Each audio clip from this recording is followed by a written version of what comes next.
Assalamualaikum warahmatullahi wabarakatuh. Bagaimana kabarnya anak-anak? Baik ya.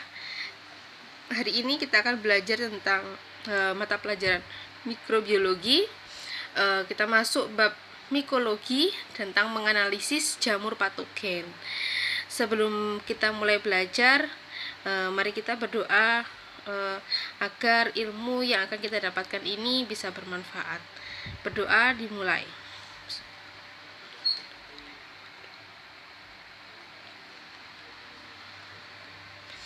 Oke, udah siap ya?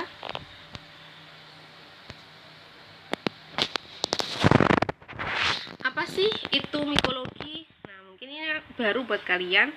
Mikologi adalah ilmu yang mempelajari tentang jamur. Ini masuk dalam mikrobiologi.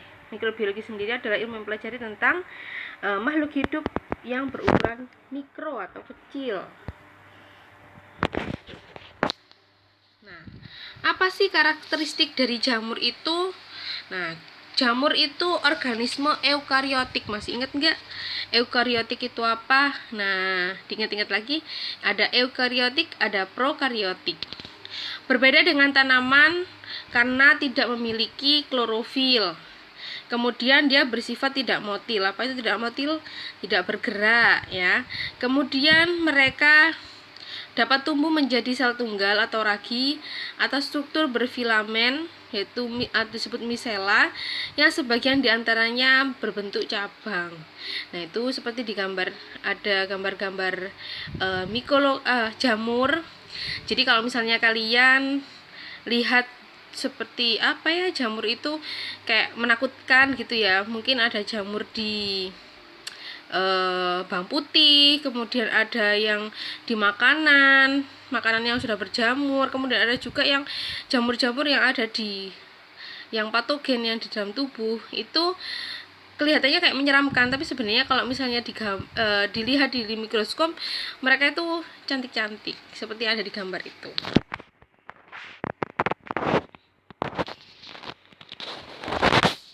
Ada 4 jenis jamur patogen.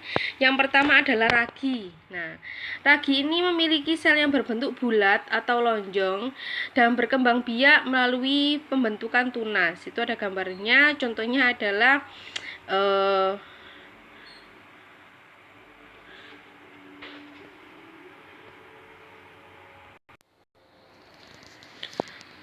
adalah jamur Cryptococcus. Itu ada gambarnya, bulat-bulat ya, bentuknya kokus.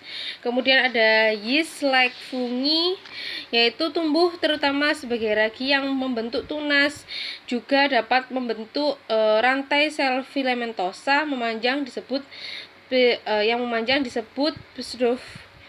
Pseudohypha. Nah, itu ada gambarnya, itu contohnya adalah Candida albicans.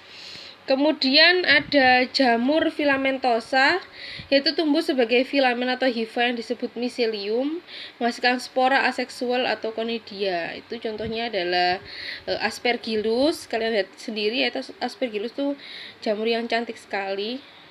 Itu membentuk kayak ada rambut-rambutnya itu ya. Kemudian jamur dimorfik, yaitu memiliki dua bentuk pertumbuhan, yaitu filamentosis pada suhu 22 derajat Celcius atau fase saprofit, dan seperti ragi pada suhu 37 derajat Celcius atau fase parasit. Itu ada contohnya. Oke.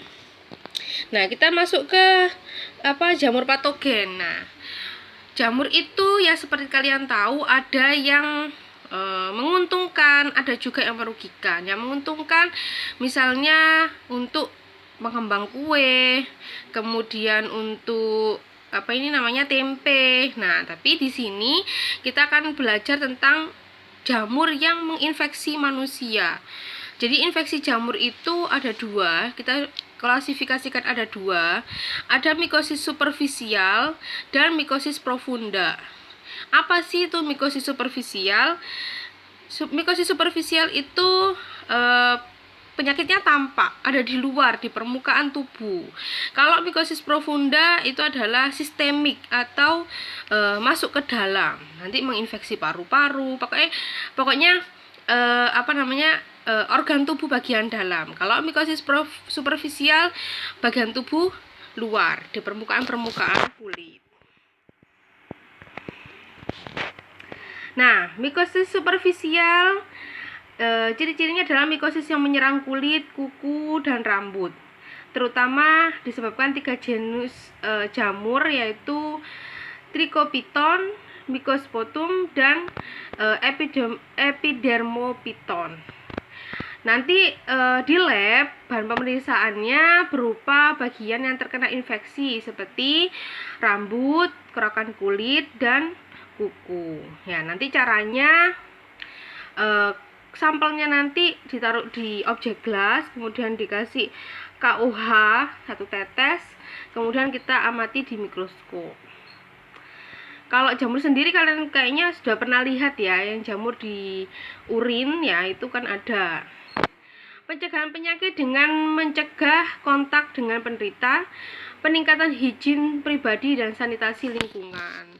Ya, kalian orang yang terkena jamur itu biasanya karena kurang bersih ya, kurang bersih terhadap dirinya sendiri. Tuh. Kemudian juga kadang airnya, jadi sanitasi lingkungannya kotor.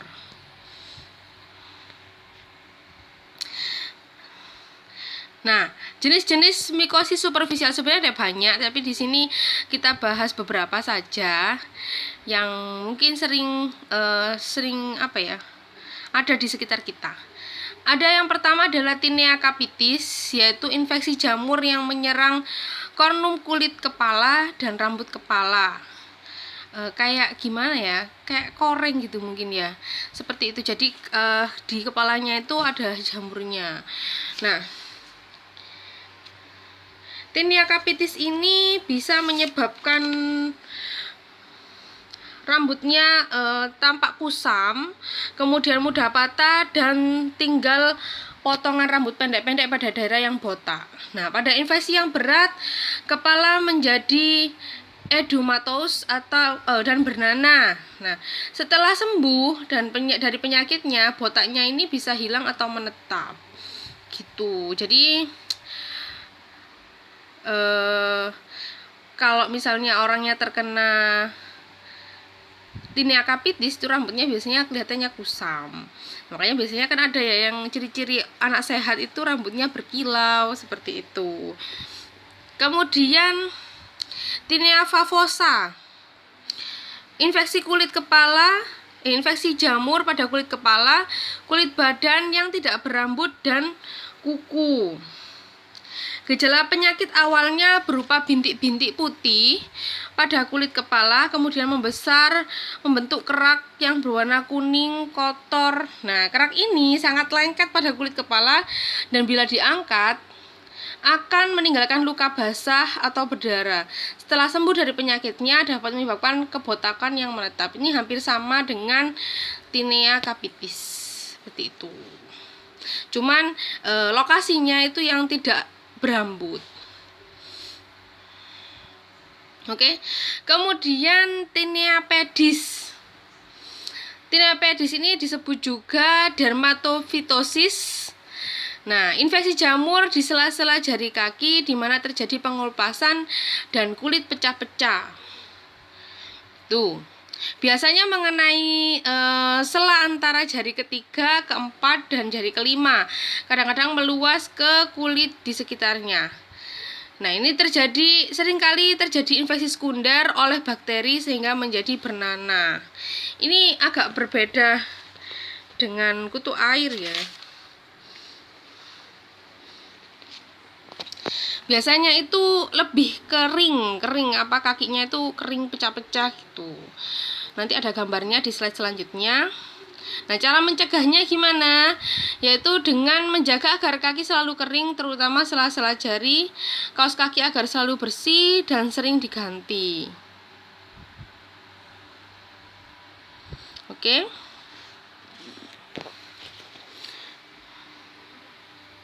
Kita lanjut. Kemudian Tinea cruris. Nah, Tinea cruris ini infeksi jamur yang mengenai paha bagian atas sebelah dalam. Nah, Pada kasus yang berat dapat pula mengenai kulit di sekitarnya, daerah skrotum, perineum, perut dan ketiak. Jadi ini agak ke dalam posisinya, bisa di paha, bisa juga di ketiak, kayak di lipatan-lipatan seperti itu. Mencegahnya dengan menjaga higien pribadi, jangan meminjam pakaian ataupun handuk dari penderita. Seperti yang kalian tahu tadi, jamur itu tidak motil, dia tidak bergerak, dia tidak berpindah secara langsung, secara sendirinya. Tapi karena kita yang memindahkan, kita yang menularkan, seperti pinjam handuknya buat bersama-sama, kemudian mungkin pakaian dalam, kemudian sisir, seperti itu bisa menyebabkan penularan. Jadi penularannya diperantari oleh benda. Kemudian tinea versicolor, infeksi jamur dengan gejala berupa bercak putih, kekuningan disertai rasa yang gatal. Itu salah ketik, disertai rasa gatal. Biasanya pada kulit dada, bahu, punggung, leher, dan perut bagian atas. Pada penyembuhan, daerah yang terkena biasanya mengalami depigmentasi dalam waktu yang cukup lama.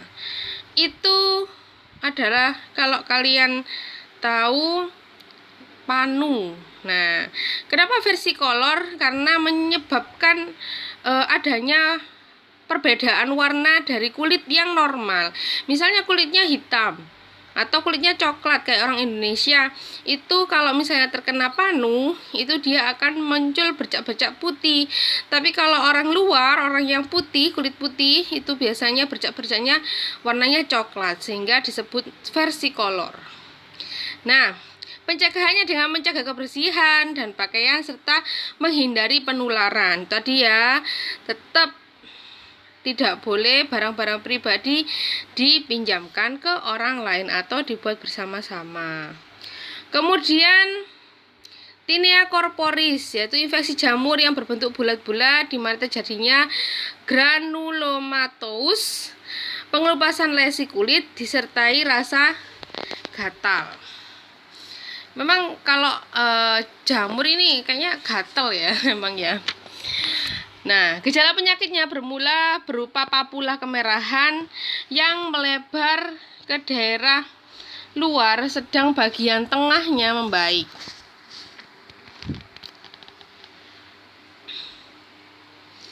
Pencegahannya meningkatkan kebersihan badan dan pakaian serta menghindari penularan. Sama semuanya. Oke. Nah, ini gambarnya, coba kalian lihat, ini tinea pedis seperti itu. Itu terlihat kulitnya ini pecah-pecah. Ini kulitnya pecah-pecah. Kemudian ini tinea corporis. Nah, ini ada di paha. Kemudian ini adalah tinea capitis, ini yang jamur ada di kulit kepala ya. Kemudian ini versicolor atau panu, ini kulitnya yang kebetulan coklat sehingga versicolornya warnanya putih, putih-putih. Nah, coba kalian amati perbedaannya, gatalnya karena jamur atau gatalnya karena alergi atau gimana, atau biduran misalnya. Kalau misalnya gatal-gatalnya karena alergi itu biasanya dia meruntus gitu aja. Tapi kalau yang jamur itu beda, mereka itu kelihatan kayak ada yang tumbuh, ada di permukaan kulitnya itu ada sesuatu yang tumbuh. Nah, seperti yang tinea corporis ini kelihatan sekali ya, ini kayak ada yang berbatas jelas lah seperti itu. Nah, itu bisa kalian amati, oh ini karena jamur atau karena gatal biasa. Karena kalau dari segi pengobatan itu, kalau misalnya jamur dikasih obat yang untuk gatal yang biasa itu tambah subur nanti jamurnya, seperti itu ya.